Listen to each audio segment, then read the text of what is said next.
GoldBoys live, presented by Pickett Sports. Sleeper picks, Josh and Brian. You guys in the chat, hit us up with your questions, your comments. We'd love to hear from you.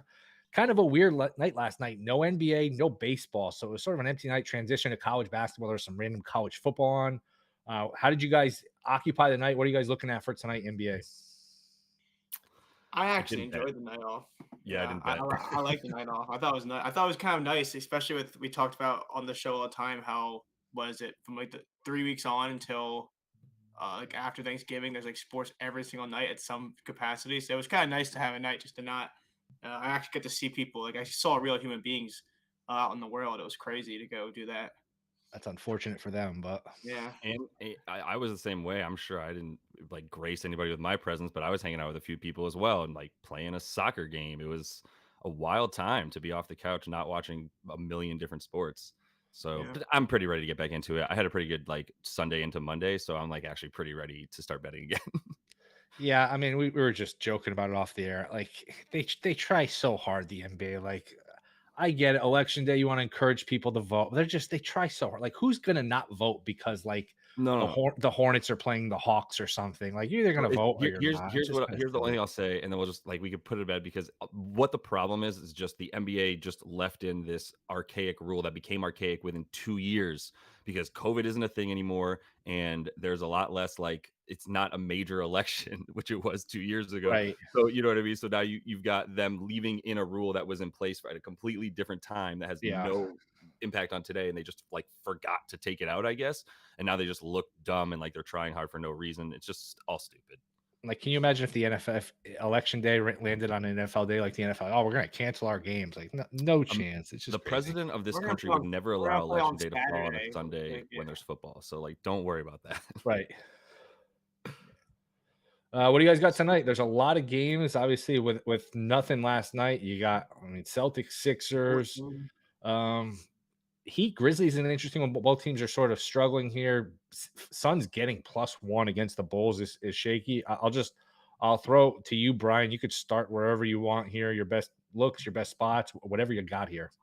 Yeah, I want to stick it right where we were just talking about with just let him finish. Let him finish. COVID. Finish. What? It's gonna be good. Talking about COVID a second ago, so I want to go with what I just locked in after. There's no Zion Williamson for the Pelicans tonight, so I do think it's a 9-point spread now for the Timberwolves. I think they play really well. I think they have a good game, but the one bet I took, I know you guys, 10 at DK. Yeah, it moved pretty fast. I mean, there's no Williamson. There's already no TJ McCollum. So my best Trey bet, Murphy, no Najee Marshall. Yeah, no Herb Jones. Herb Jones is hurt. Josh, can you guess what my bet would be for that game, player prop wise, based off the fact I think the Pelicans are going to miss a lot of shots. I took Gobert rebounds. Yeah, Gobert over 11.5 rebounds plus 100. I think it's so important to look at rotations. The last two games that the Timberwolves had the blowout, Rudy Gobert gets the start of the fourth quarter rotation, which is so crazy nice because if you are up by a lot of points, you need that like rotations to go your way because you don't want to see a guy not play the whole fourth quarter. So I do think the Pelicans struggle without Williamson.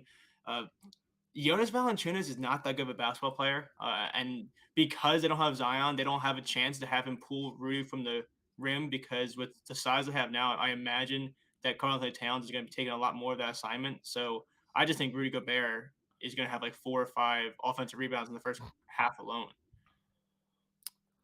Yeah. That game I actually hit it last night with a different bet that's definitely not going to be available at the same price anymore with the Zion news.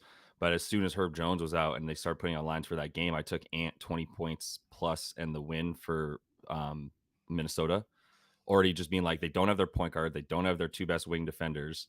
They don't have much right now. And Zion and Brandon Ingram have looked absolutely terrible on the floor together, -15 net rating when they're on the floor this season together in 100 minutes. So they're in trouble. Now they don't even have Zion. Maybe that'll be good for Brandon Ingram to have like correct spacing. But that team's so depleted against a really good team 4-0 at home for the T-Wolves. Like there's a lot to like for Minnesota to dominate that game. That's why it's up to 9.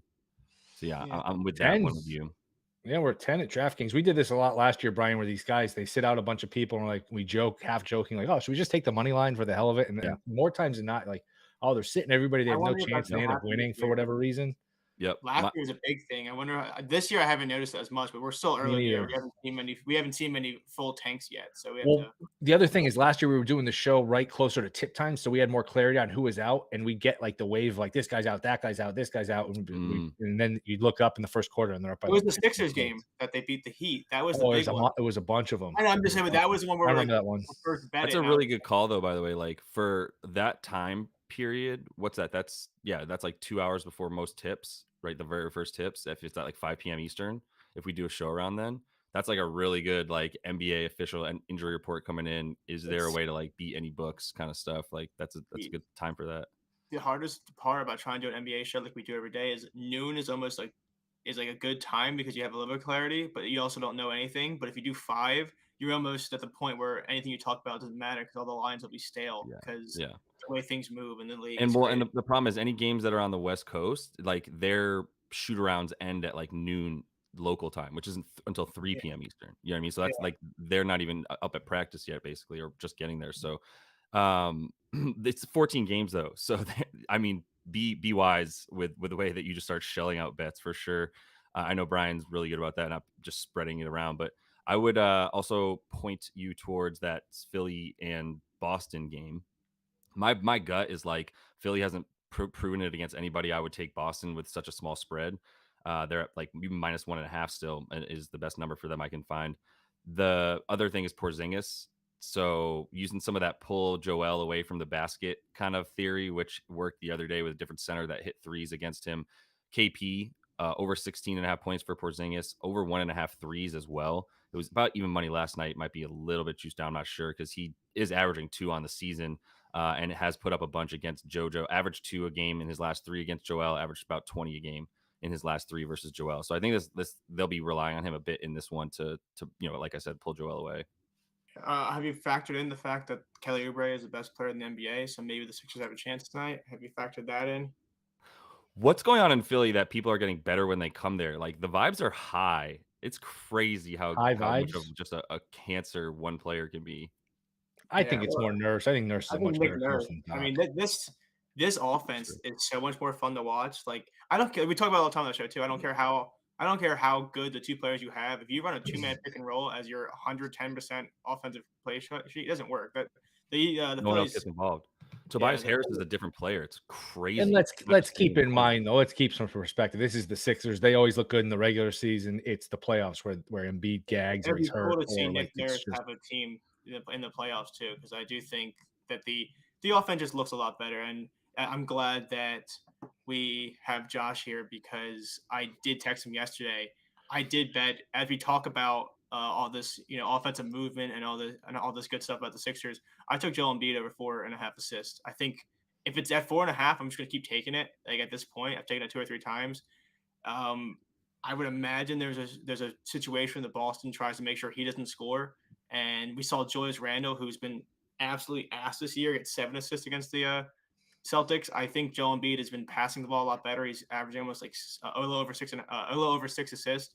I do think even though the attempts, like he doesn't get a whole lot of like potential like passes or assists, like I think it's around 9. But we talk about Tobias Harris, the cuts to the rim are there, so he gets a lot of those easy. Hey, you meet me at the elbow. I'm just gonna dump it down here for a dunk. So I do think you'll get a lot of assists and a lot more usage. His usage rate is almost 40% this year. It's a lot. It's a really big deal when you have one dude named James Harden standing 35 feet from the basket, knowing that he's just a tree trunk. He's not moving. He's staying there, period. And that means that anybody that's playing him can just sag off and cover the lane for guys like Harris and Maxey and clog it up for them to cut towards the basket. Like there's a couple different reasons that Joel's up there. And if there's one thing I know about my guy Brian, it's he's going to bet a center's assist and he's going to bet a running back's receptions. You can book that. And they've been good on the show. So hey man, do what works. You know your markets. Did you have anything in the NBA yet, Will? we'll talk about this game. I have an MVP, and I bet somebody for MVP yesterday. It moved a little bit, but I still think it's okay. It's getting to where I don't know if I'd bet it. First, though, let's talk. This is interesting. Why, like, you guys can fill me in because I'm half paying attention to the NBA. I kind of got 1 foot in, 1 foot out. Why are the Thunder getting 2 against the Cavs at home? Is Shea kidnapped or something? Is he not playing? No. He's The playing? interesting thing for me with me for that game that I already bet at 27.5 was Shy's points. And I don't know if that's still at that number. It actually opened at a smaller spread too, I believe. They were -1 when it opened, or +1, and then it grew towards the Cavs. Again. Yeah. So I let me think just the make Cavs are sure. taking price as if they're the Cavs, but Yeah, I Shy's at guess 28.5 now. yeah, Cavs are healthy. I guess that's the biggest thing there is they've been missing so many pieces for the I don't first week. care. I haven't Are we seen betting the anything. Thunder? The Thunder a good bet? Can you guys Yes, I do co-sign like that the bet? Thunder at home in this position 100%. Yes, like I agree with you. I took Shy 30 plus and the win as one of my bets, and then I just hit him with more units on over 27.5. I would still hit it over 28.5. He had 35 at home against them last season. He had 23 before he got hurt in the third quarter. He had 23 and through 3 quarters against them last year before he got hurt. How about So this? I yeah, think you guys were both on Monday, and I was like, why is this line this way? I don't want to use the word lock, but I think this is a lock. It was the total for yeah, Kings Houston. Yeah. Rockets, Yeah, and I and told you. it went over. I And got it that's by all a that point. matters. It went over by a half a point, and it took, I think, a 62 or 72 point fourth quarter. I kept checking the live line all game. It was always 210, 211. It was dead. It was dead. And then I checked the final to make sure it lost. So I was like, it's over. And it's snuck over by a half point. So next time I bitch about a bad beat, remind me of that one because I pulled that one out of my Not ass a little bit. not to like harp too much on good or bad beats, but I had the same thing with Monday where if you remember on the show, I took SGA's points on that Yeah. day and he had 25 points. I needed 30. He had 25 points with 24 seconds left. And he got fouled, made both free throws, fouled again, made the first, missed it, got his own rebound, and put the layup in with another 10 seconds left to get the 30. So that was one of those ones where I lost on Brees Hall because of a penalty. And then that happened. And I was like, you know what? Everything kind of cancels out. Like sometimes you get the most unfortunate luck in your bets. All right. So I bet somebody MVP. Here will be my hint. It's somebody in a game we've discussed already. You guys can guess and try to figure out who I think. It's probably running on the last legs in terms of still having value. It moved like 8 cents. I think I got it 33 to 1, which I don't. I hate giving out stale numbers. I'd say I kind of gave away a hint, but who did I bet for MVP? What am I thinking here? You liked it at 33 to 1. Yeah, Let me go to the odds real that quick. was too much of a hint. I fucked Well, you that up. see, no, I think it's more fun if you don't look at the odds, Josh. It's like just Yeah, because he said don't look at the odds, Josh, because I gave you yeah, too much of a hint. All right. yeah. I'll give you another little hint. They're becoming a little bit of a trendy team here. Yeah. Is it Shy? No, Is it Anthony Edwards? Brian is too. Brian can read my Brian. brain. It's crazy. He got the Yeah, Purdy one too. Anthony Edwards. That's who I would get. I mean, he's been great. He's been 25 to 1 now. There's some buzz about, hey, could they be a 1 or a 2 seed? They've played really well. I don't know. He can't win the award. No, he can. I don't think they can be a 1 or a 2 seed. Well, if they're not a 1 or a 2, I think it'd be hard for him to win the award. You never say never, especially with these 35 new to 1 rules. on FanDuel. You guys Man. approve, disapprove? What do you guys think? I mean, Yeah, I no, love it. I'm with you. No, I think it no helps notes. that I mean, he's Anthony been Brown- incredible. He has a 31% usage. I don't think that's going to go down because the only other person who would try to eat into that is Cat, and Cat has kind of the rest of the usage. Like, there's most of their field goals are between the two of them. I don't know why it wouldn't. Like the thing with them last year too was like team chemistry. Is that going to break everything down and just have them suck? But if Cat's bought in on defense the way that he appears to be and is allowing Ant to clearly be the number one, and Ant is like, yo, I'm ready for whomever. Jason Tatum, great, throw him at me, I'll eat him up, right? Like their 4 wins at home are against really good teams. I actually have it right here. It's like Boston, Utah, Miami, and Denver. That's who they've beaten at home this year. Yeah. So like, if that's for real, then great. Great. I don't think they're going to beat teams at home by an average of 18 points like they have so far this year. But if they regress a little bit, yeah, top 3 seed for them, and he's in. Just that means you're beating out Denver.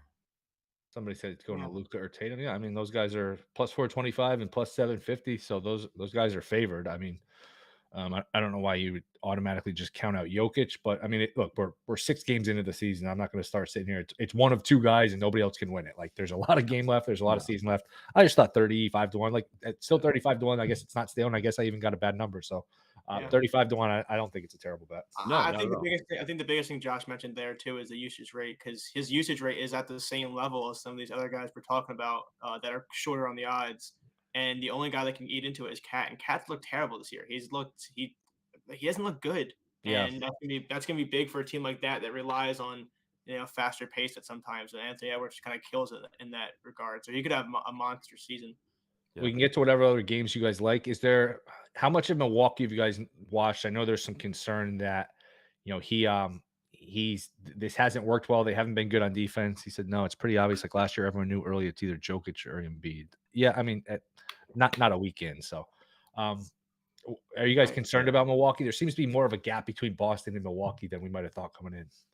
Yeah. Also, Giannis was a legit candidate last year. Yes, there is right now. There is. Go ahead, Brian. I was going to say I think there's a legit concern. It's one of those things where we talk about all the time where you can have super talented rosters, but doesn't mean it's good basketball. Like I said, it's a week into the season. Like we talk about the Sixers playing good offense. Their spacing is bad. They have like this holiday. They have like this like void with Holiday where Lillard doesn't really play the hammer role as well, and I just don't understand how their team operates. Like they look lost on defense, and in offense, they don't really have like a true like 3 guy there because Chris Middleton has the ball too much. It just doesn't look good. Like, that's what I'm saying. Like they have 3 really talented players, but it just hasn't looked good on like actual watching it on film. And Lillard's always stunk on defense too. He kind of people like him. He's got a high approval rating. Like there's a reason his teams never win. And part of it's his teammates, but part of it's like, man, you're small and you don't really guard anybody. The coach is new. I know there's some concern about that. So I mean, it's early. I don't know what they have left to trade in terms of like they need another guy that can defend on the ball. I know, and I haven't watched him a ton, but there's some concern Middleton is maybe past his prime a little bit. Well, he just can't be trusted to play consistently enough. And if you need him to be like your go-to guy at the end of the game, or not your go-to, but you need him to be a viable option at the end of the game as another shooter off of Dame, like you don't know if he's going to be there for you. So they suck in the places that I think they can get better at on offense, like spacing, and that's going to be figured out. I took them under 55.5 and 54.5 regular season wins because of the fact that like I didn't know who was going to play defense for them. Right. When people were like, "Well, you got like Pat Connaughton." I mean, he's not bad, but that's your best wing defender. Like with Jay Crowder, he's 100 and he's your power forward now. Like there's nothing there as far as like on ball defenders on the wings. So they're just giving up points everywhere. They're not scoring in the paint. That's the kind of stuff I think they can figure out on offense, but I don't know how they'll figure out defense. The Celtics look like regular season killers in the East. So yeah, there's a pretty big gap there. The only thing for Boston is health. But other than that, like I have no worries about Boston. I do think they're going to need KP to keep them at that level above everybody. And if Porzingis goes down, then they're right back to right about even, I would say, closer to the Bucks anyway. We can get to the rest of the games. If you guys have anything props games, then we can maybe move over to NFL, just get a quick look before we bounce. Have you guys messed with in-season tournament odds, in-season MVP? Honestly, as somebody, again, I have like one eye on it, one eye on football and stuff. It's definitely, it's a little confusing. I don't know. Do you guys have any angles in terms of, all right, this guy can win an in-season MVP, this team can win it? Or have you guys just stayed away? What are your general thoughts, Brian? I guess you could start. I think Josh was the one that talked about SGA for the in-season tournament. We talked about that the other day, right? Yeah. Yep. So I got my $7 on 100 to 1 on Barstool, and I do think I agree with Josh in that sense that they have to win out. I think right, like in the pool play, or whatever, or do really well because they lost the first game. But if you're talking about MVP odds, the fact they lost the first game without him, if they do go on this run and they play well, I think it bodes well for him. But I just think it's such a hard thing to cap because that's how I cap the award. Like, oh wow, if they come back and win all these games with SGA in this tournament.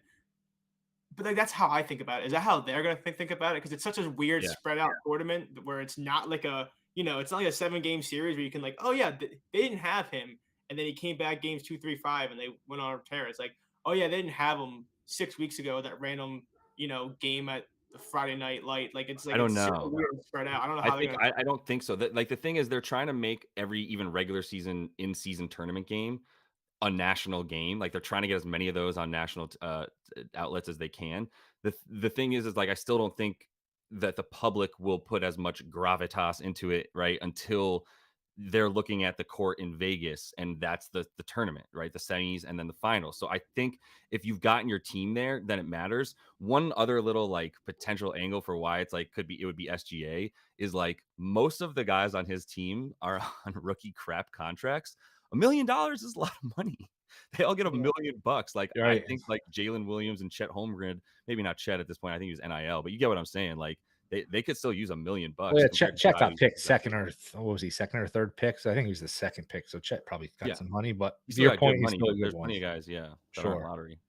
It's funny you mentioned something about awards, and we don't know how voters think. It reminded me because somehow baseball still hasn't announced their awards. Those bets are still sitting in my account. I don't know if you saw this, O'Brien. Strider didn't even get He didn't even top 3. make He didn't it. even It's, place. Yeah. with Webb, right? Webb got the third. Yes, and Jeff Passan put out a tweet listing the finalists, and it seemed to be the order and like the actual voting. Like he revealed the winners accidentally. He deleted the tweet, so I was like, "Oh, why did he delete it?" There's no surprises, but it's all the order like we all expected. So typical baseball. I mean, next week the awards are, and it's one award per week. It's like, dude, the World Series has been over for a week now. Like the regular season ended a month ago. Like, can we I just still get have these my bets Acuna. rolling? I still have my Acuna plus 125 in there. Me too. I've got a bunch of great bets and a bunch of stupid ones that I don't want to look at anymore. Yeah, I took that on the show with the when we were talking. That was the week that bet just went off, and we were talking The about one day like, bets was favored. Acuna was like minus 900. It kept going to Acuna. Then there was like one day where Acuna where bets was favored. Then it went back to Acuna. Yeah, Acuna's gonna win for sure. Yeah. Anything else on this slate tonight that interests you guys? I'll just say this. We'll get some of our favorite snail there in the comments. Let's talk about Cam Thomas. We do it 1 second because I want to talk about the Bucks. You were just bringing it up. I'm glad you brought up the Bucks because someone in the chat, I forget who it was, also brought up Josh's point about how they're not scoring in the paint and Giannis might just have to start taking over games.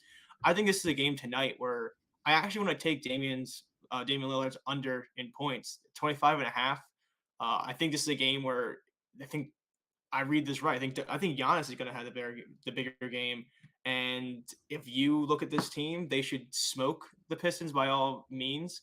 And the one thing the Pistons can do is they are one of the best teams against limiting the 3-point shot. So I do think if we get a blowout here, I don't know if it's going to be because Dame scores 40. I think if they blow them out, it's going to be because Giannis put up 35, 12, 8 or something like that. That's another final point with the Bucks, and I do have 2 more bets. But the thing with the Bucks is like, I thought Dame was going to come out in game 1 and pass, and he shot. He scored 40, and then he never shot again. Why would you bring the same bullshit from Portland over here, where it's like I got to do everything at the end of the game? No, you don't. Your next best player is not CJ McCollum anymore. It's Giannis Antetokounmpo. Like use him, and he doesn't. He's just like I got this. And I'm just like, I don't like what I'm seeing from Dame. But last 2 picks. Also, I'm off trying to guess the Pistons. They screwed me at the end against the Warriors when they had that game at least covered. DeAndre Ayton double. That's a nice bet. He is a rebound machine. He's playing the Kings. Don't make me bet on Ayton again. I've been betting on. I always bet. Yeah, he's a rebound machine. Like he can't dominate the paint like at all with his shooting or scoring, but like he get 13.5 boards per game. You know what I mean? So I think if you're betting Ayton in 2023 right now, it's all about rebounding, and he also doesn't get the volume on that team. That's a really weird team offensively. There's too many guys that are too shot happy, so it's hard to trust everybody. him. Yeah, dude, it's freelancing. It's like freelancing guards. They're all just like making their bid for next year on whatever team they're going to be on, and they all just want to shoot. And like, he's never going to see the ball in the paint. Jeremy Grant is getting the ball before him. You know what I mean? So, but either way, I think the double. I mean, if you don't like the double, I still like the 11.5 boards for him because I do like the rebounds. His points per at 12.5. I think the double is a good bet for plus money. And then Lauri Markkanen in that Pacers game that's going to have 100 gajillion points with the Jazz. Lauri Markkanen's only at 23.5 points. So I was like, great. He's averaging 26 against them in his last 2. So yeah, I like that. Josh, I don't know if you know that, but that's the poster I have there. That's a DA poster from Arizona. I guess signed picture. It's a signed picture of DeAndre Ayton in the background there. From Arizona days when he signed with Cleveland. I guess Dort is questionable, but that's not enough. I don't get it. I'm taking OKC +2. This is my little squad here. Wembanyama, man, I remember betting double. His first or second game was plus 400. It's down to plus 145. Fuck off, plus 145. For who? For Webby. Oh wow, yeah. They're probably just nobody's betting the no on that. That's probably a fun one to bet, fun one to root for. I think it's hit a few times, so they're probably just betting it to balance their action, to keep people off it so they don't get slaughtered if it hits. That annoys me though. That would have been. You took a no on Wemby double? No, I didn't. I was looking to bet yes on it, just hhoping. Like I have a boost on DK. I was hoping to get like 4-1 again and boost it to whatever 6-1 or whatever 8-1, whatever they boosted to. But at plus 145, no, against the Knicks. It's not that far from me, man. I wish I kind of knew. Not that. I don't know. I might have gone and seen Wembanyama in person. You can't do it? It's got to be insane. I don't think so. It's got to be. It's hard to get Knicks tickets too. I think it's easier to get Nets ones. I'm sure it is. Yeah, It's got to be a fun guy to see in person. I can get you Nets tickets too. I got a couple people over there. Oh, look at that. Yeah. All right. What do you know? Jason Someone Kidd? All right. Jason Who Kidd. someone who can't interact with any of my stuff online or social media because Oh. it's NBA betting and he works for a team. Plus 160 at Rivers here. So shop Yeah. around, but I don't think that's enough. And Yeah, then- it's what was I gonna say? I've never been to an NBA game, believe it or not. Really? Yeah. Never been to an That's- NBA game. Dude, Yeah, Matt so- the Garden's right down the road, kid. No, it's not right down the road. It's 2 you know, hours take away. the Amtrak. You're almost They're hard to there. get tickets to. Like they Yeah. for- One time Go. I went to the Garden, me and my cousin, who's a massive dude who used to play college baseball, and we bought tickets on the street and got hosed. And we went up to the to scan the tickets to go in, and they were like, "These aren't real tickets. Sorry, dude." My cousin was so heated. We like walked Ooh. right out, and he was like ready to find these people and just kill them. And as soon as like we turned the corner on 33rd, this dude walks up and he's like, "Yo, you guys selling tickets?" My cousin was like, "Yeah, how much?" Oh no. And fucked him. Oh We man. were like 23, whatever. That's a story. 23 is old enough to know better. shitty That's move to terrible. I do. think I know that guy. I think I was with him. That's I want some money Yeah. back. That was Damn. Will's first. That was Will when he tried to get to his first. I was game. trying to go to my first NBA game. I got That was burned and real I said I'm tough. never going again. Man, that's geez, statute of limitations I think is up, but Tough. Yeah, it is. man, that's Yeah. that's crazy. Uh, Plus 800 for most improved for Cam Thomas. I think we talked about this a few weeks ago. To me, Maxey should not be plus 250. So anytime you have a faulty favorite, I'm looking to bet somebody else. I don't know who to bet. Sure, Thomas at 8-1 makes sense. I guess my only worry with Cam Thomas is he scores like 50 points a game, but like I'll take the heat on this. There's a reason he hasn't been getting minutes as much. That like even like in the interviews they talk about him. It's like oh yeah, he's coming along well. He's got to do so many other things right. Like he's a pure hooper. Like you see him on the street, like playing the street ball. Like he's probably gonna score at will, like, and he does it in the NBA. But he just doesn't, play defense. He doesn't have great court vision. Like I don't know how much people will take into stock the fact that he's on a team that probably is going to be doing great. This is And- Maxey you're talking about? No, this is Like Cam Cam Thomas. Thomas. I'm Okay. saying, like outside of scoring, he just does so many other things so bad that I don't know how they would like figure out how to like cap that line because he can score. Like Yeah, and I that's just- about it. I just don't think Maxey fits the bill. Somebody averaged over 20 a game last year. It's like, man, that's not usually the guy that wins most improved. Like that's just you've got to climb so much. You got to get jump there. like Ja went from 20 to 27 when he won it. Yeah, and even that is a controversial one. That was a controversial one. Yeah. Yeah. Yeah. All right. Anything else on this? Anything you guys got in football? The assist and rebounds could get him there, but Yeah. I will say, if you think there's anything of usage, I think Shaden Sharp at like 38-1 or something like that is a decent look for most improved, just because of the injuries they have there. I don't know if he gets a lot of usage, that's like a fun one. But that's about all I have for that. Iron Eagle had a great line. Cam Thomas has never been accused of overpassing. Iron Eagle has a lot of great lines. Iron's the best. oh, Cam Thomas. That was pretty good. Football. Football. I bet Dallas. I laid the 16. I know it's 16 in the NFL. I mean, how are they not going to win that game by like 31 points? They're such a bully. This DeVito kid's awful. Like to me, I know it's square, and you don't want to lay that many Matt points in the Barkley's NFL. out backing him up too. That actually, that's how bad it is at quarterback for the Giants. That Matt Barkley scares me, and I hope he doesn't play. Like that's how bad DeVito is. But Dallas, to me, coming off a loss, they're just going to destroy the Giants. I mean, I don't know. Any thoughts on that game? Any other games just before? Because I'm off tomorrow. I do like the under in Thursday night too. Carolina, Chicago. To me, both those teams. Here's the thing: both those teams turned the ball over so much last week. Chicago turned it over 5 times. The Panthers had 2 picks for touchdowns. So both, I think, coming to the game saying, "Hey, let's just be careful with the ball. Let's not lose it." And Thursday night, these games are usually choppy, 2 shitty teams. So that to me is like a 20-17 type of game. Yeah, I can see that. You see a 40 still? I'm seeing 39. I mean, yeah. Sorry, I guess under 39. Yeah, 39 is the push, obviously. No, as far as this car goes, I definitely today is my day of bringing it down a little bit further. Obviously, some stuff probably moved, but is there anything that like moved majorly that you saw for any reason since things opened? No, Detroit's ticking up over the Chargers. That opened like 1. Now we're seeing 2.5, which I understand. To me, Detroit's better on both sides of the ball than the Chargers. Yeah, Chargers have no home field advantage. Detroit's off of a bye. Chargers, I know they dominated like on the scoreboard, but that game was not pretty against the Jets. Yeah. They did nothing on offense. It was all some fumble luck, a punt return. So I just think Detroit's the better team. Yeah. Yeah. That Kyler coming back is interesting. That they're It plus makes 1.5. no sense. What are they doing? What is the point of this? Yeah. Parade him for trading. But Dude, you're well, going to need him if you're picking third or fourth. That's where the quarterbacks fall off. He might cost. Yeah. He's probably going to win a game or two. Like the rest of the team still stinks. I don't get this. Yeah. I don't get it. I mean, I just don't. I don't. I know just what else also to know do. I wouldn't Get even it. have the confidence to bet on the Falcons. Confidence to bet. No, I know. That's how. I mean, that's a That's just disaster. That super coach is not fun. going to be there next year, barring something crazy. Everyone. That's the thing. Every sharp in the world loved the Falcons this summer too, man. That was the Falcons and sort of the Packers were a sneaky team where everybody loved. Bolt up. Jets game was not a fluke. We got Further moving further. Yeah, I mean, they got outgained in terms of yards per play. So I mean, and there were 7 fumbles in the game. They recovered 6 of them. So yeah, it was a fluke. What were we talking about?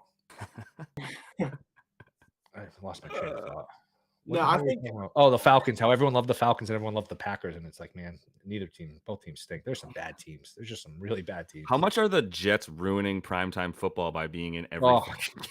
Oh, the problem is there's not enough good teams to go around. Like there's well, just the problem you're like, is oh, that why is the this kids team are on in very prime time? Why is this So team on prime time? There's just you're- not. There's like 8 or 10 teams that are watchable, maybe 12. It's just a lot of the the teams are game, bad. Just, the game that totally just like embodies what you're saying, Will, is the Seahawks and Commanders. Like I thought the Seahawks were good. I don't know anymore what I would have confidence with them. The Commanders yeah, play they're a little teams fraudy. tough. They're only getting 6 at home. I don't know that I want a piece of it, but it's like, who are the Seahawks to be giving 6 points to a team that keeps covering touchdown spreads? How about Josh Allen? He's tragically bad. Can't work through progression. Still can't read a defense. Relies on hero ball. Yeah, that team's a mess. We talked about them yesterday, possibly missing the playoffs. I know Brad liked them to make it just because their next 2 games are winnable, and then you can maybe get off of it. Which is interesting. But yeah, it's just I don't get why the quarterback play is so bad in the league. I really don't understand it. A lot of these teams are just very, very difficult to watch. You know, since he's obviously back, I've been on him a couple times recently. 7's a lot against Houston. Houston's frisky. I don't know if you guys have any thoughts on that game. Baltimore laying 6 to Cleveland. Watson, I don't care what the scores are. Watson does not look the same. I think that's a tough spot. Some of these numbers love Baltimore. I know Aaron Schatz, DVOA had them 3rd best all-time team through 9 games just based on some of his numbers, which like that's not an opinion. That's just an algorithm spits out numbers. They've been really good. They could be easily undefeated. I don't know. You guys have any thoughts on anything else? The one that stood out to me was Mike Tomlin at home versus the Packers, who I think just suck. And that's at 3. Does that move to 3.5? Seeing some 3.5. They should Yeah, probably win. I 3. don't have much of an appetite to lay points with that team. We talked about yesterday too. I did bet Tomlin 22-1 coach of the year. I think if they get in, he's got a shot. You got anything, Brian? no. I honestly like looking at the NFL games for this weekend. You're kind of right. I mean, we get what do you call it? We get a standalone game of the Chiefs and the Dolphins, and it was one of the hardest games to watch too. It's really hard to understand some of these things because I don't know how to cap. I think I'm done trying to bet sides and totals for this season and just go with props because in my limited time of taking sides and totals, I just feel like it's more frustrating to watch. It's all coin flips. It's all coin flips. It's like a call here or there. For the most part, it's a lot of coin flips and turnovers. And you know, when you lose a game, it's bad luck. But I mean, a lot of it is. I think teasers the best value. Where you can tease some of these dogs up from like 1.5, 2.5 to 7.5, 8.5. It's just it makes kind of for boring content because it's so obvious and simple. But like some of these games are close, they're low scoring. Where if you're getting 7.5, 8.5 in some of these games between 2 crappy teams, it's probably just the best way to go. Yeah, it's interesting because Snail brought up how Breeze and Peyton era, Tom Brady, we had like good quarterbacks galore. Yeah. And it was hard to fill the top 5 with good all the quarterbacks there were. Roethlisberger, Rodgers, Matt Ryan we started to think like, remember when we started to be like, well, that's these new rules. You can't touch the receivers. I know. And it was like, maybe, but like maybe they were just actually good fucking quarterbacks. And we still have our Mahomes and you know, if you guys, even though Mahomes hasn't been like overwhelming in terms of the stats this year, I think some of it's the receivers, but yeah, he's like Jokic to me. He looks bored. Yeah, this doesn't get to the why, but there were some empty drafts. When you look at like 2015, 2016, those are the guys that should be coming in their prime. 2015, Winston was the first pick. Mariota was the second. Right. Those are the guys that should be in their prime right now. 2016, it was Goff and Wentz. Goff is fine. Wentz is just back in the league. Yeah. 2014 was what? Bridgewater, Manziel, Blake Bortles. Those guys aren't anything. Dry. So those forward all the way we to had some Zach empty Wilson drafts, draft. but that doesn't get to the why. Like why these quarterbacks? Is there something from the college game to the NFL where it's not translating? I don't really have a great answer. I just know Fast forward it's to bad. the Zach Wilson draft. Same concept. Right? Yeah, it's a good point. Fields, Wilson, Lance, all those They guys should all be. Even Lawrence. Lawrence is good, but the idea looked like Lawrence was going to be great, like the next Peyton Manning. Well, He's I been mean, good. He's Trevor not Lawrence was great. supposed to be like what Jesus. he was almost supposed to be what Wemby is to the Yeah. NBA. Like he was gonna be like Kinda, the I think savior. Kind of Andrew Lucky. No, I feel like you can't undersell. He got more hype than I feel like Yeah, people remember. Like that's he fair. was like the guy. Like I remember in our dynasty league, the amount of people trying to tank to Right. get like, the savior of their team, Trevor Lawrence, was like Didn't he lost the championship game? Didn't he? He And that kind of like lost. put a little damper the last year, his senior year or Might junior, have- whatever it was. Yeah, I'm trying to But- think of when it was. He lost one game to that great LSU team. Yeah. And then was he still there in the bubble year when they lost maybe to Ohio State? I think that's what it was. So yeah, 'cause he had a it felt couple like losses. diluted when he got to the league a little bit, but Yeah, because his freshman year was like he won the national championship. Like, Mhm. oh, this kid is unbelievable. But Mhm. I don't know. It's interesting. Well, But right. we covered a lot today. Anything else before we bounce? No, all good. All right, you guys were awesome in the chat. Appreciate you guys. Thank you to Pickett, Sleeper, Brian, Josh. Good show. You guys will be back noon. I'm here Friday. Enjoy the games. Good luck with all your plays. See you guys then.